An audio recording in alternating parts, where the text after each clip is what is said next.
Jenazah Yonatan Randen, guru honorer yang bertugas di SMP Negeri 1 Beoga, tiba di Tongkonan Rabe, Lembang, Batu Limbong, Kecamatan Bangkelekila, Toraja.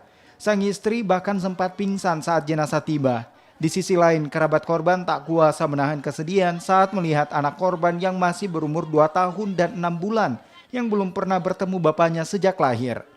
Sementara jenazah Octavianus Rayo, 42 tahun, guru yang bertugas di SD Jambul, tiba di rumah duka di Lembang Sadan, Pebulian, Kecamatan Sadan. Korban pertama yang ditembak KKB ini juga disambut isak tangis keluarga yang sudah beberapa hari menanti pemulangan jenazah di Toraja Utara. Tiba di rumah duka, istri korban yang selamat dari penyergapan kelompok kriminal bersenjata di distrik Beoga, Kabupaten Puncak bahkan jatuh pingsan.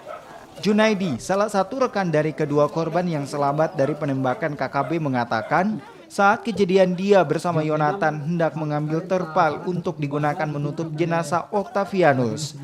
Di saat bersamaan, mereka diberondong peluru orang tak dikenal hingga keduanya berpencar. Namun nasib naas menimpa Yonatan yang lari ke arah kanan pegunungan yang terkena tembakan. Jadi kronologinya, saya turun ambil terpal ke rumah untuk membungkus peti dari korban pertama ini, karena sudah beberapa lama ada di puskesmas. Jadi dari pihak puskesmas katakan kalau bisa petinya dibungkus pakai terpal, sehingga saya turun ke rumah mengambil terpal, dan pada saat mau pulang di depan rumah saya dengan korban kedua ini ditembak oleh orang yang saya tidak kenal. Seperti itu. Di tempat terpisah, Natalina, istri Octavianus, mengatakan suaminya ditembak oleh kelompok kriminal bersenjata dan meninggal di tempat. Karena saat itu situasi mencekam, dirinya dan beberapa warga lainnya berusaha menyelamatkan diri dengan bersembunyi di kamar mandi.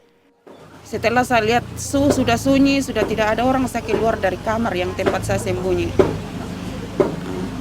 Saya keluar, saya pergi lihat almarhum di depan sudah terkapar di depan. Dia sudah lipat kaki dan tangannya seperti ini.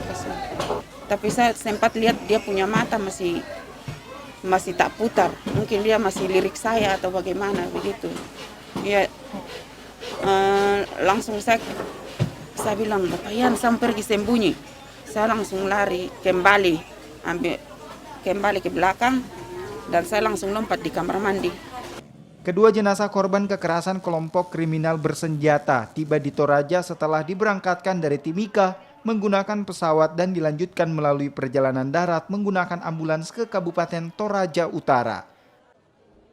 Amran Amir, Kompas TV, Toraja Utara, Sulawesi Selatan.